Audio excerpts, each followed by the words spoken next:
Hello everyone, মৌরলা মাছের ঝাল নিয়ে তোমাদের সাথে এই রেসিপি নিয়ে শেয়ার করতে চলে এসেছি। প্রথমে মৌরলা মাছটাকে নুন আর হলুদ মাখিয়ে অল্প কড়া করে ভেজে নিতে হবে।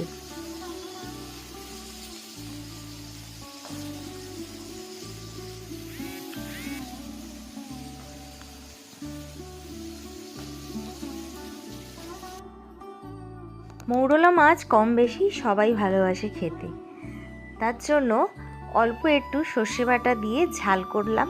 কেমন হয়েছে অবশ্যই এটা জানাবে।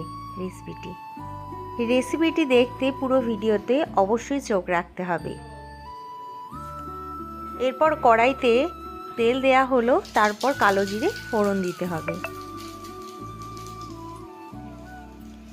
এরপর একে একে কেটে রাখা আলু দিয়ে দিতে হবে।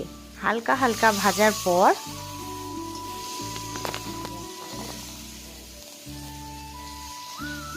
চেরা কাঁচা লঙ্কা দিতে হবে। এরপর কেটে রাখা পেঁয়াজ সেটাও দিয়ে দিতে হবে।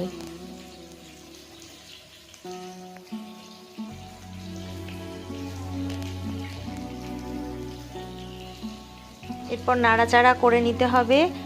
হালকা লাল লাল হলে, লাল লাল হওয়ার জন্য ওয়েট করতে হবে।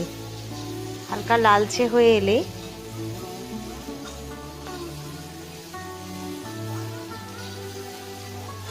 এই রেসিপিটি সবাই একবার বাড়িতে বানিয়ে দেখবে, আশা করছি সবার খুব ভালো লাগবে।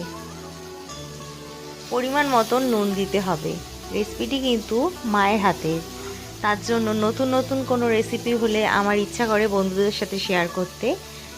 সবাই একবার করে ট্রাই করো, আশা করছি তোমাদের সবার খুব ভালো লাগবে। পরিমাণ মতন হলুদ গুঁড়ো দিতে হবে, দিয়ে ভালো করে নাড়াচাড়া করে নিতে হবে।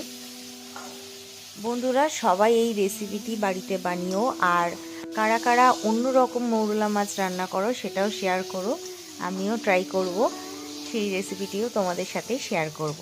এরপর সর্ষেটা ভিজিয়ে রাখা হয়েছিল, সেই জলটা ছেঁকে দিয়ে দেয়া হলো, আর পরিমাণ মতন জল দেয়া হলো।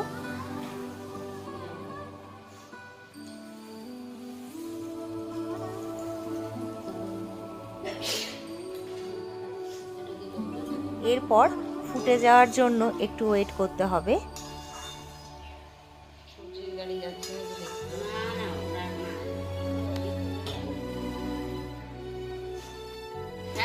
এরপর যেই জলটা ফুটে গেছে ঝোলটা, তারপর ভেজে রাখা মাছগুলো কড়াইতে দিয়ে দেওয়া হবে।